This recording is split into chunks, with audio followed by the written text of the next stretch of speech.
Bonjour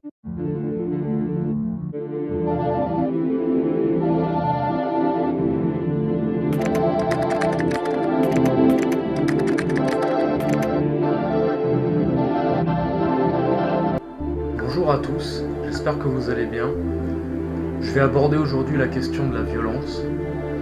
Alors c'est une notion considérée par la plupart des gens comme éminemment négative.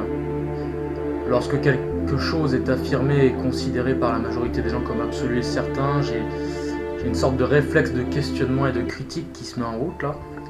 Ça m'a amené à réfléchir sur ce sujet et à vous en proposer une approche qui n'est pas forcément exhaustive, mais qui se veut un peu plus nuancée que la caricature habituellement qui en est faite. Donc ça va se passer en 4 parties. Dans la première, je vais parler de la violence d'un point de vue psychique individuel et de comment ce psychisme individuel se reflète dans sa civilisation et inversement. Dans la deuxième partie, je vais parler de la notion de l'homme traditionnel et de son rapport à la violence, suivant la façon dont une civilisation traditionnelle fonctionne. En troisième partie, je vais parler de l'état actuel de notre société dans son rapport à la violence. Et enfin, dans la dernière partie, je vais revenir à un point de vue un peu plus métaphysique qui permettra de faire une synthèse de cet exposé.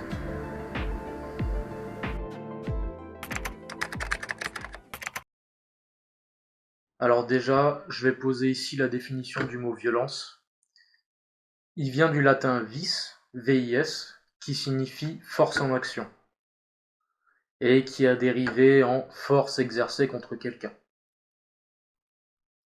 La violence, dans le commun des mortels, fait référence soit à un état jugé par autrui, donc autrement dit on juge que tel ou tel comportement est violent, c'est-à-dire agressif, et qu'il est mal, ou soit en se plaçant de telle manière à dire je ressens ça comme étant violent. Déjà on voit que d'une part ce qui est considéré comme violent n'est qu'une affaire de jugement, donc de préjugés ou de croyances, donc quelque chose de purement subjectif et donc de relatif. Et d'autre part, que c'est une question de ressenti, certains diront de sensibilité ou de fragilité, ce qui est aussi purement subjectif et relatif.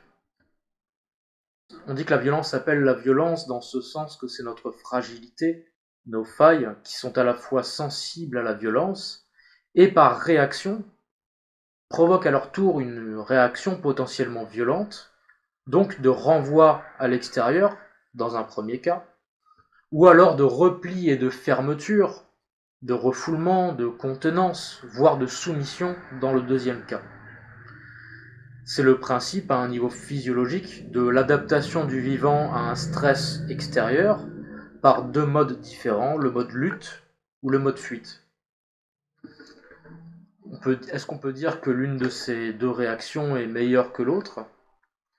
Moi je dirais que tout dépend des intentions sous-jacentes dans les deux cas. Les croyances, les émotions et les diverses failles de l'être humain, qui sont là pour maintenir un instable équilibre psychique, provoquent des réactions violentes lorsqu'elles sont remises en doute ou en question par un élément extérieur. Car c'est tout le psychisme de l'individu qui s'en trouve menacé, de manière plus ou moins intense en fonction de la force de la situation, et en fonction de la place que prend cette faille au sein de ce psychisme, et donc de sa fragilité. Ce sont des mécanismes de défense. Pour élargir un peu le propos, on pourrait dire que plus il y a de failles, plus il y a de mécanismes de défense, donc d'insécurité, de limites et de fermeture, donc de séparation d'avec l'environnement extérieur et avec les autres. Et plus l'individu est limité et fermé, plus sa capacité de cohabitation avec ses semblables sera faible, et ce dans le mode lutte aussi bien que dans le mode fuite. Il y aura plus de situations qui lui seront insupportables et qui généreront de la violence. Il sera donc de plus en plus tyrannique. La tyrannie d'une société survient quand elle commence à mourir, afin de tout faire pour survivre. Pour faire écho à ce que j'ai dit juste avant sur l'individu, on peut dire que une société, c'est le reflet ou la somme, ou l'agglomération subtile de tous les psychismes des individus qui en font partie.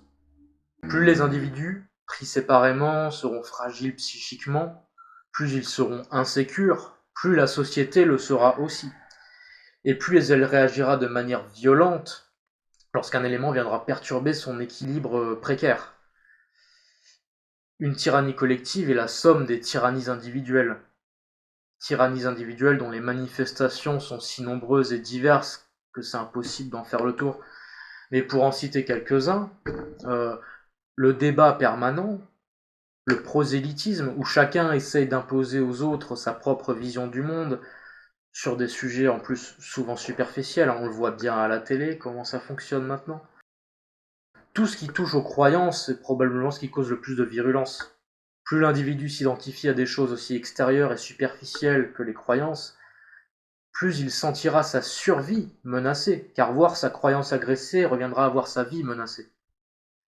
Donc plus l'égocentrisme est fort, plus l'individu s'identifie à ses croyances, convictions, plus il prendra aussi ce qui est subjectif et relatif comme quelque chose d'objectif et d'absolu.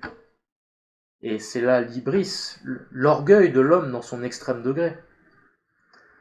Donc, la violence est-elle pour autant quelque chose de purement négatif et destructeur ? Donc, on va passer à la partie 2. Dans le cadre d'une société traditionnelle, c'est pourtant le même principe que dans une société décadente, au niveau du psychisme individuel. Mais est-ce qu'il y a pour autant une équivalence entre les deux ? L'individu traditionnel, il a un socle moral qui le dépasse, et son ego est en quelque sorte au service de ce qui le dépasse. Alors que dans une société décadente, l'ego n'est au service que de lui-même. Ou plutôt, dans le cadre d'une société traditionnelle, l'ego est au service volontaire et plus ou moins conscient, alors que dans la société décadente, il est asservi à la société malgré lui, par sa soumission souvent inconsciente aux tendances inférieures de son âme. Tendances inférieures qui sont bien sûr à la fois provoquées, nourries et exacerbées par cette société. Dans une société traditionnelle, de nombreux préceptes viennent contrebalancer les structures morales qui permettent la défense de sa tradition et de ses croyances. Des préceptes de pardon, de miséricorde, de sagesse. Parce que la structure morale forme le psychisme de l'individu de telle manière à pouvoir l'amener à comprendre la raison d'être de cette structure et à la dépasser. À dépasser son apparente extériorité de socle sociétal commun. Cette structure permet à son psychisme d'accueillir en lui l'influx spirituel à sa mesure et selon sa nature. Les guerres dans les civilisations traditionnelles sont là pour assurer la survie, effectivement, des croyances de ces civilisations, mais aussi de leur cohérence, et donc de l'influx spirituel que ces structures psychiques permettent d'accueillir et d'incorporer. Donc après un cadre qui vient structurer et assurer au psychisme une certaine stabilité, qui va de pair effectivement avec une certaine solidité ou rigidité, cette solidité, cette rigidité qui peut favoriser par attachement aux croyances et par amour de ce dont découlent ces croyances, des comportements violents pour les protéger de ceux qui essaieraient de les détruire. Je disais donc qu'après que le psychisme a atteint une certaine stabilité, l'influx spirituel peut passer dans ce psychisme, à condition que le psychisme de cet individu soit suffisamment en adéquation avec l'influx spirituel dont découle cette tradition. Lorsque cet influx passe, le psychisme gagne en souplesse, nécessairement en remettant petit à petit à sa juste place, c'est-à-dire sur son plan, la structure morale et religieuse de l'individu, lui donnant de plus en plus de relativité par rapport à l'absolu, remettant à sa place le formel par rapport à l'informel, remettant la matière au service de l'essence qui l'anime. Il remet de la fluidité et du mouvement, donc de l'évolution, du vivant. C'est, sous un certain rapport, le passage de la morale à la vertu, ou de la lettre au sens qu'elle véhicule.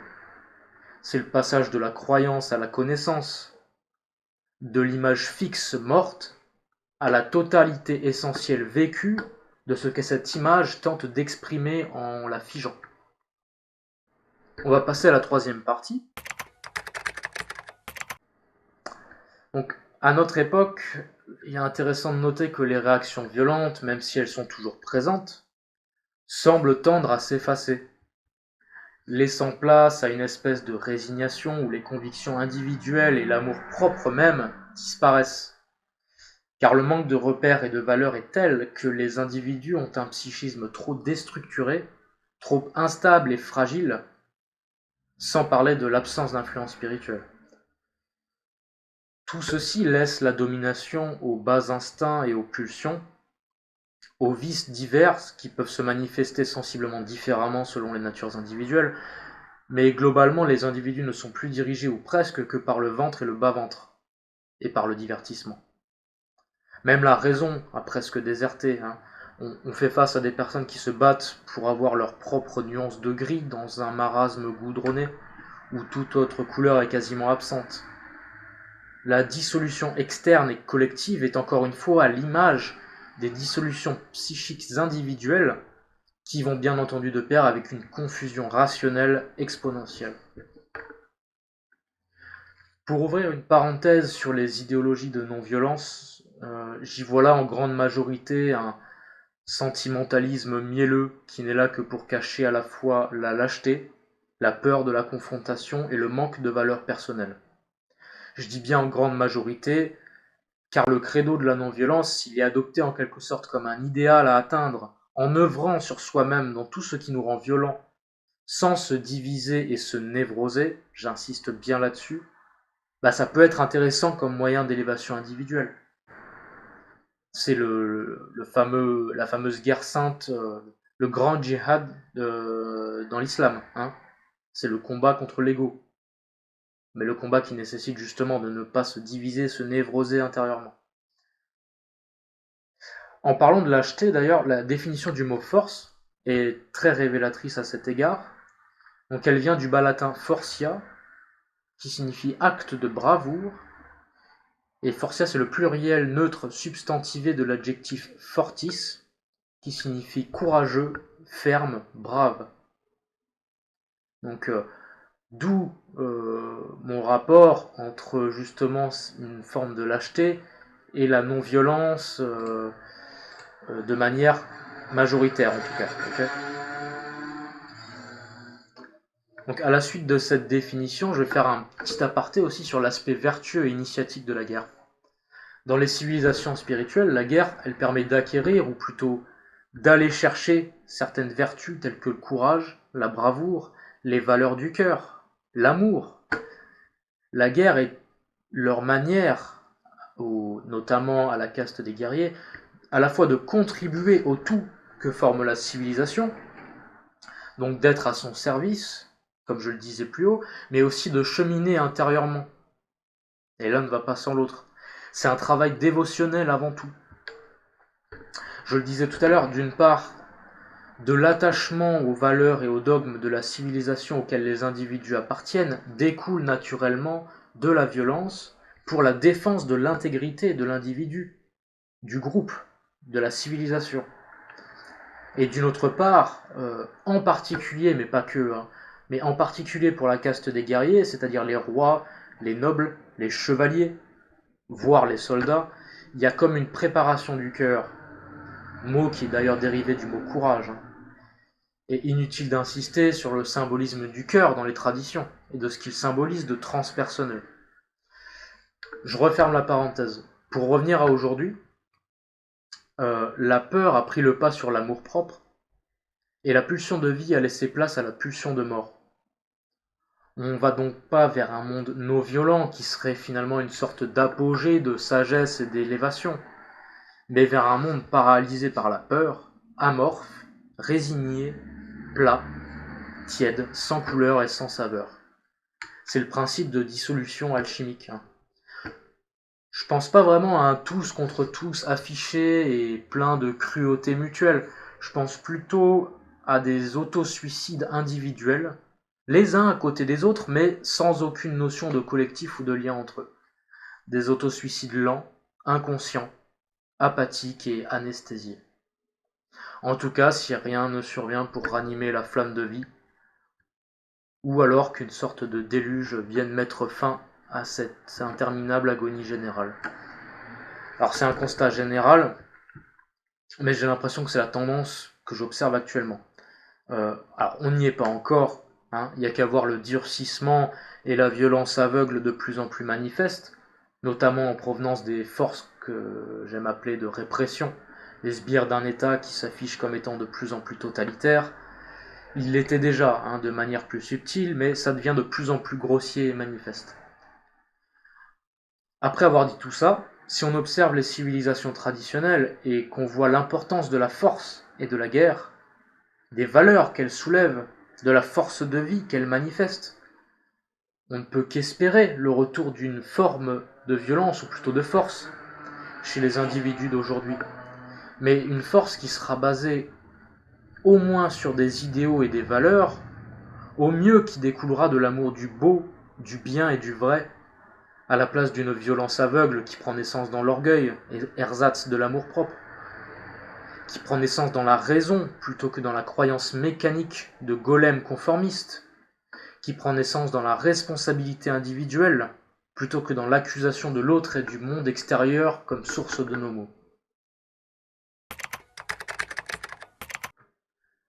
À un autre niveau, on peut dire que l'être humain est un moyen pour le divin d'opérer la destruction. À travers son aspect destruction, Shiva dans l'hindouisme par exemple, qui est à la fois créateur et destructeur. Dans la nature, ça se traduit par les processus qui vont de la génération à la dissolution, hein, création, destruction. La dissolution, il faut savoir qu'elle est simultanée à une réintégration de tout ce qui se dissout en vue d'une future nouvelle génération. Tout être soumis à ce cycle naturel participe ainsi nécessairement du cycle dans sa globalité. Pour l'être humain, ça peut être de manière plus ou moins consciente et à des degrés différents. Les personnes à la tête du monde, qui font partie de ce qu'on appelle l'état profond, sont désignées par les ésotéristes comme étant des agents de la dissolution, justement. Plus on est dans la division intérieure, plus on participe de cette dissolution générale. Donc plus on est violent, participant à la destruction. Mais étant donné que c'est un processus métaphysique d'abord, naturel ensuite, on peut l'empêcher. En revanche, en tant qu'être humain, on peut y mettre du sens, c'est-à-dire y participer selon la vérité, la justice, et se placer ainsi à un niveau individuel, alors pas au-dessus de la structure physique, hein, car les déluges, quoi qu'il arrive, on les subira, mais au moins se prémunir de la dissolution psychique en dépassant les sphères de notre être qu'elle peut affecter, cette dissolution. Ou alors éviter de nous laisser entraîner par les failles par lesquelles elle passe, cette dissolution, pour nous entraîner dans son vortex descendant. La violence, donc, en tant qu'action exercée contre quelqu'un, suivant son étymologie, est donc nécessaire au niveau humain, pour les raisons que j'ai évoquées, que ce soit dans l'aspect vertueux que désigne le mot force, ou dans l'aspect de défense de l'équilibre de l'individu, en même temps que de l'harmonie et de l'intégrité de la civilisation dont il dépend. Enfin, d'un point de vue moins humain mais tout autant naturel, on observe la nature, on observe qu'un trop grand déséquilibre appelle très souvent des phénomènes naturels particulièrement violents qui sont là pour rétablir cet équilibre. Et la vie est en mouvement, le monde terrestre étant à la fois imparfait, mais par l'équilibre et l'harmonie sans cesse renouvelés, est l'image en quelque sorte fuyante de la perfection céleste. Fuyante car justement elle n'atteint jamais ce point de perfection, car elle est à rééquilibrer sans cesse. Le renouvellement permanent étant en quelque sorte ici le succédané ou l'image de l'éternité immobile. Alors je ne vais pas développer ça ici, mais l'être humain a une responsabilité plus importante et donc un rôle plus conséquent que les autres règnes par rapport à l'équilibre cosmique et universel. Voilà, donc j'ai fini sur cet exposé, j'espère avoir été clair. Alors, il y a sans aucun doute plein de choses à dire sur le sujet. Si vous avez d'autres réflexions complémentaires ou même contradictoires, n'hésitez pas à m'en faire part dans les commentaires. Et voilà, si vous avez trouvé cette vidéo pertinente, n'hésitez pas à mettre un j'aime et à vous abonner. Je vous dis à bientôt pour le prochain sujet et d'ici là, prenez soin de vous.